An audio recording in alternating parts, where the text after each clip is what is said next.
क्या बच्चों को सप्लीमेंट देना ज़रूरी है? क्या इनके बिना, विटामिन और मिनरल सप्लीमेंट के बिना बच्चों का विकास संभव नहीं है? एक माँ होने के नाते ऐसे बहुत सारे सवाल हमारे मन में होते हैं और मुझे भी बहुत सारी मदर्स की क्वेरी आती हैं जो अक्सर ही पूछती हैं, क्या आप अपने बच्चे को सप्लीमेंट देती हैं, क्या हमें देना चाहिए? तो आज के वीडियो में हम इसके बारे में डिटेल चर्चा करेंगे और जितनी भी क्वेरीज होंगी किसी भी मदर्स की, वो बिल्कुल सॉल्व हो जाएंगी। और आप चाहें तो प्लीज़ दूसरों से भी शेयर करें सो दैट उनकी भी हेल्प हो जाए और उन्हें भी कुछ ना कुछ तो ज़रूर आइडियाज़ लग जाएं कि एग्जैक्टली इन सब के पीछे क्या कुछ चल रहा होता है। तो hello everyone, welcome back to the channel. Video start करने से पहले चैनल को सब्सक्राइब कर ले, बेल आइकन हिट करें, वहाँ ऑल का सिलेक्शन कर ले ताकि फ्यूचर के जितने भी इंपॉर्टेंट वीडियोज़ या कंटेंट आते रहें वो आप कोई भी मिस ना करें। तो बच्चों को ये सब कुछ मिलता कहाँ से है? मतलब विटामिन, मिनरल, प्रोटीन उनकी डाइट में आता कहाँ से है? कैसे बच्चों का पूरा ग्रोथ होता है? कैसे हम देखते हैं कोई बच्चे बहुत ही अच्छा ग्रो कर रहे हैं किसी एज के हिसाब से, उनकी हाइट वेट बहुत अच्छे से बढ़ रही है, जबकि वहीं दूसरे बच्चे की, उसी एज ग्रुप के बच्चे की हाइट या वेट उतने अच्छे से नहीं बढ़ रही है, उनका मोटर एक्टिविटी उतनी ज़्यादा नहीं है, वो इतना ज़्यादा एक्टिव नहीं है फिजिकली। तो इन सब के लिए इम्पॉर्टेंट कंपोनेंट हो जाते हैं कि आप बच्चों को कैसा आहार दे रहे हैं, बच्चों को कैसा खाना दे रहे हैं। तो 4 सेक्शन में हम बातें करेंगे। सबसे पहले बच्चों के लिए ज़रूरी होती है मिल्क या डेयरी प्रोडक्ट्स। डेयरी प्रोडक्ट्स में आ गया दूध, दही, चीज़, ये सारी चीज़ें, योगर्ट। दूसरे सेक्शन में आते हैं आपको प्रोटीन सोर्सेज हो गए, चिकन हो गया, मीट हो गया, एग्स हो गए। उसके बाद आते हैं plenty of fresh fruits and vegetables, बहुत ज़्यादा फल फूल, हरे पत्तेदार सब्जियां खाना, ताज़ी हो तो बहुत ही बेस्ट है। उसके बाद आते हैं होल ग्रेन्स, जिसमें हम कहते हैं स्टील कट ओट्स या फिर brown rice. Yes, brown rice, not white rice, जो जनरली हम अपने बच्चों को भर भर के देते हैं, नॉट दैट वन, बिकॉज उसमें बहुत सारे ऐसे इंपॉर्टेंट विटामिन होते हैं जो कि नहीं रहते हैं, वो सिंपल कार्बोहाइड्रेट ही बच जाता है। तो जब भी एज ए मदर आपको लगे कि आपका बच्चा किसी पर्टिकुलर माइलस्टोन को नहीं अचीव कर पा रहा है किसी पर्टिकुलर टाइम में, सपोज़ आपका बच्चा 2 साल का है, 2 साल के बच्चे को जितनी भी एक्टिविटीज़ करनी चाहिए उसमें आपको कभी कमी नज़र आ रही है, तो एज ए मदर हम एक माँ होने के नाते बहुत कुछ सोचने लगते हैं कि मैं कहाँ कमी कर रही हूँ।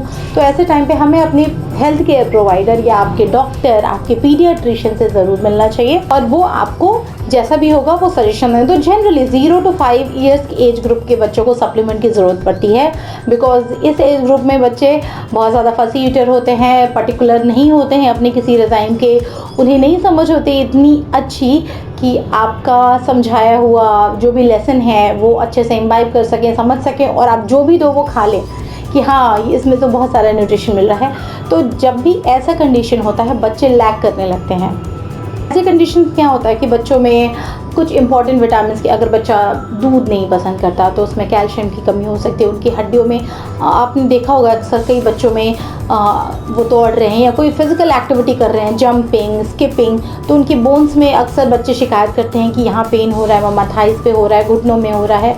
इतने छोटे बच्चे में अगर ऐसी शिकायत आती है तो वो यही दिखाता है कि उनकी बोन्स में कैल्शियम का एब्जॉर्प्शन नहीं हो रहा है और ये तब होता है जब उनकी यहाँ पे विटामिन डी की कमी हो जाती है।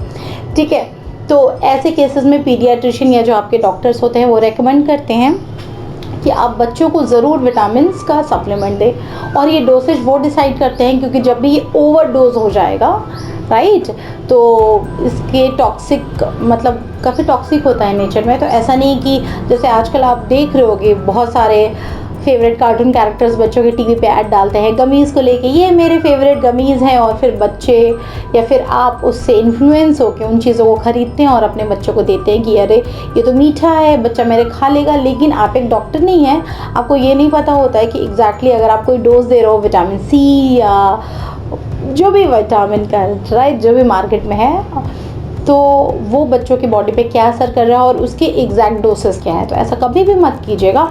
Do not try to be a doctor, try to be a mother और अ पेरेंट प्लीज़। अब बात करते हैं कि बच्चों को सप्लीमेंट की ज़रूरत क्यों पड़ती है, या फिर किन बच्चों को सप्लीमेंट की ज़रूरत पड़ती है और किन बच्चों को सप्लीमेंट की ज़रूरत नहीं पड़ती है। तो बात करते हैं कि कैसे बच्चों में इनकी कमी हो जाती है। सबसे पहले कैटेगरी में वो बच्चे आते हैं जो बहुत ही पिकी ईटर्स होते हैं, जिनको खिलाना एक बहुत ही स्ट्रगल भरा काम होता है।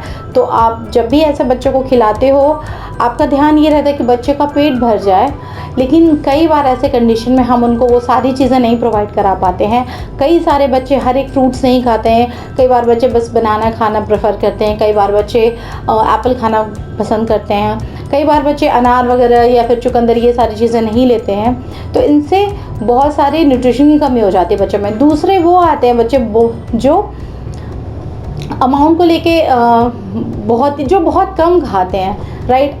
सपोज़ कोई बच्चा है जो सब कुछ खाता है, लेकिन वो खाता बहुत कम अमाउंट में है, जो उसके हिसाब से, उसके ग्रोथ के हिसाब से, उसकी एज के हिसाब से उतना पूरा नहीं होता है उसके शरीर के लिए, तब भी जाके बच्चों में ये कमी हो जाती है। तीसरे वो बच्चे होते हैं जो फ़ास्ट फूड बहुत ज़्यादा खाते हैं, ठीक है। तो जब आप फ़ास्ट फूड खा रहे होते हो तो एक तो आप अपने पेट को जंक से या फालतू चीज़ों से भरते हैं, जिसमें सिर्फ फैट है, कोलेस्ट्रॉल है और फालतू का कार्बोहाइड्रेट है। इसमें कोई भी न्यूट्रिशन वाली चीज़ नहीं होती है, जिससे आप बहुत ज़्यादा वेट गेन करते हो, लेकिन न्यूट्रिशन में आप लैक करते हो। और इससे आप अक्सर देखोगे कि जो बच्चे थोड़ा सा ओबेस हो जाते हैं, उनकी जो फिज़िकल स्ट्रेंथ होती है वो बहुत ही कम हो जाती है, उनकी शारीरिक क्षमता जो होती है वो काफ़ी कम हो जाती है, और ऐसे बच्चों में फिर सप्लीमेंट देने की ज़रूरत पड़ने लगती है।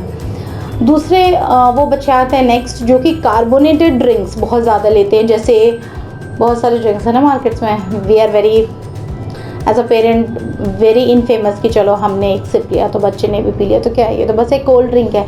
लेकिन जब आप ये कोल्ड ड्रिंक बच्चों की बॉडी में डाल रहे होते हो तो ये ध्यान रखिए कि they can leach important vital vitamins and minerals from your kids body। मतलब वो आपके बच्चों के शरीर से बहुत सारी इंपॉर्टेंट चीज़ को निकाल देते हैं, ड्रेन कर देते हैं। तो आप इन सारी चीज़ों से बच्चों को ज़रूर दूर रखिए। अब मैं बात करती हूँ टॉक्सिक विटामिन एंड मिनरल जो बच्चों की ग्रोथ एंड डेवलपमेंट के लिए बहुत ही ज़्यादा ज़रूरी है, और आपको बिल्कुल हमेशा ध्यान रखना है कि आप इन सब को बच्चों की डाइट में ज़रूर इंक्लूड करें। तो सबसे पहला है विटामिन ए और विटामिन ए। ये एक फैट सॉल्युबल विटामिन है, ये एक फैट सॉल्युबल विटामिन है, और इनके सोर्सेज हैं मिल्क, चीज़, एग्स, पीली से नारंगी रंग की जितनी भी सब्जियां आती हैं, जैसे कैरेट्स हो गया या फिर स्क्वैश हो गया, इसमें विटामिन ए की मात्रा बहुत ज़्यादा होती है। और ये क्यों ज़रूरी है, तो बच्चों की इम्यूनिटी के लिए बहुत ज़्यादा ज़रूरी है। ये बच्चों के ग्रोथ एंड डेवलपमेंट में, स्पेशली विजन में ये बहुत ही ज़्यादा ज़रूरी है। तो आप इनको ज़रूर इंक्लूड कीजिए अपने बच्चों के खाने में। दूसरी आती है विटामिन बी। इनकी बहुत ब्रॉड कैटेगरीज हैं, vitamin B2, vitamin B3, vitamin B12, ये बहुत ही ज़्यादा इंपॉर्टेंट विटामिन होते हैं। इनके सोर्सेज हैं meat, chicken, fish, nuts, eggs, milk, cheese, beans and soybeans. मैंने पेन डाउन करके रखी हैं सारी चीज़ें ताकि आपको डिस्कस करने में ईजी रहें। विटामिन सी, ये सिट्रस फ्रूट्स होते हैं जैसे कि tomato, strawberry, kiwi, fresh lime या फिर मौसमी आप कह सकते हो। तो ये सारे, ब्रोकली बच्चों के लिए बहुत ज़्यादा इंपॉर्टेंट होती है। सिट्रस विटामिन सी भी आपकी प्रतिरोधक क्षमता को बढ़ाने में बहुत ज़्यादा इंपॉर्टेंट होती है, आपकी गम्स की हेल्थ के लिए बहुत ज़्यादा इंपॉर्टेंट होती है, और आपकी स्किन की हेल्थ के लिए बहुत ज़्यादा इंपॉर्टेंट होती है। ये टिश्यूज़ के रिपेयर में बहुत ज़्यादा हेल्प करता है। किसी भी तरह के वेयर एंड टेयर जब होता है तो जब उसमें रिपेयर की ज़रूरत पड़ती है तो उसमें बहुत ज़्यादा कुछ बहुत इंपॉर्टेंट न्यूरोट्रांसमीटर्स होते हैं जिनके लिए बहुत ज़्यादा इंपॉर्टेंट हो जाता है। उसके बाद आते हैं एक बहुत ही वाइटल विटामिन जो कि है विटामिन डी, और इसका मेन सोर्स होता है सनलाइट। विटामिन डी के साथ एक और चीज़ ये होती है कि अगर आपकी बॉडी में विटामिन डी कम है तो बॉडी में कैल्शियम का एब्जॉर्प्शन कम होगा। तो ये बहुत ही कॉम्प्लेक्स चीज़ है कि अगर आपका बच्चा धूप में नहीं जा रहा है, अच्छे से ट्राई करें कि अर्ली मॉर्निंग की जो धूप होती है 8 बजे से पहले, उसमें आप बच्चों को ज़रूर खेलने भेजें। हमने ये रूटीन बना रखा है कि बच्चों को अर्ली उठाना है, अर्ली सुलाना है तो ऑब्वियसली सो जाएंगे, अर्ली उठाना, उन्हें धूप में ज़रूर ले जाना, उनके साथ वॉक पे ज़रूर है, आधा घंटा 15 से 20 मिनट बच्चों को सुबह की धूप ज़रूर दिखानी है ताकि उनकी बॉडी विटामिन डी एब्जॉर्ब कर पाए, ताकि जो कैल्शियम वो जो भी लें मिल्क से, चीज़ से या बाकी सोर्सेस से, योगर्ट से, तो वो उनकी बॉडी एब्जॉर्ब कर पाए। नेक्स्ट होते हैं आयरन, और आयरन के मेन सोर्स होते हैं चुकंदर हो गया, पोमेग्रेनेट हो गए। अब बात करते हैं डूज एंड डोंट्स की, मतलब क्या करें और क्या नहीं करें। सबसे पहली बात, अगर आपको कभी भी ऐसा लगे कि आपका बच्चा किसी पर्टिकुलर टास्क को नहीं कर पा रहा है या उसका ग्रोथ आपके हिसाब से कम है, जितना होना चाहिए आवश्यकता नहीं है तो आप सीधे अपने डॉक्टर से मिलें, उनकी कंसल्टेशन करें। अपने हिसाब से या अपने दोस्तों की या अपने फैमिली वालों की राय से कुछ भी स्टेप्स ना लें। ओवर द काउंटर मेडिसिन ना खरीदें, कोई भी विटामिन सप्लीमेंट खुद से ना दें। जितने भी चॉकलेट्स या गमीज़ बहुत ज़्यादा फेमस है मार्केट्स में या इन्फ्लुएंसर मार्केट में, उससे आप प्रभावित ना हो और अपने बच्चों को वही दें जो आपका डॉक्टर रेकमेंड करे। कभी भी अपनी मर्ज़ी की ना करें, बिकॉज़ आपको नहीं पता होता है कि डोसेज कितनी देनी चाहिए। बच्चों की एज क्या है, बच्चों की वेट क्या है, उसके हिसाब से ही डॉक्टर डिसाइड करेगा और डॉक्टर जितना कहता है उतना ही करें, अपने मन से इन चीज़ों में ना पड़ें, ठीक है। उसके बाद जब भी आप डॉक्टर आपके बच्चे को कोई सप्लीमेंट लिख रहा है तो आप उनसे ज़रूर डिस्कस करें कि क्या इसके कोई साइड इफ़ेक्ट्स होते हैं, क्या ये बिल्कुल ज़रूरी है, क्या इसका कोई ऑप्शन नहीं है। Because supplements are supplements at the end of the day, they are not natural. ये सिर्फ इसीलिए दिए जाते हैं ताकि कॉम्पनसेट किया जा सके, राइट। तो कॉम्पनसेशन हमेशा तभी करना चाहिए जब बहुत ऐसी सिचुएशन है कि जहाँ फंस गए और आपको निकलना है, आपके पास कोई ऑल्टरनेटिव है ये सप्लीमेंट्स, राइट। फर्स्ट में नहीं है। आप ऐसा मत सोचिए कि बच्चे ने जंक खा लिया तो क्या हुआ, हम सप्लीमेंट तो दे ही रहे हैं बच्चों को, नहीं। In spite of that what are the dos, क्या करना चाहिए। सबसे पहले जब भी आप शॉपिंग करने जाते हैं, एज अ मदर आपको अपनी शॉपिंग हैबिट्स थोड़ी सी चेंज करनी पड़ेगी। जब आप कार्ट में अपनी ग्रॉसरी कार्ट में चीज़ों को डाल रहे होते हो तो आपको डिसाइड करना है आप किसी भी तरीके का जंक घर में ना मंगाएं।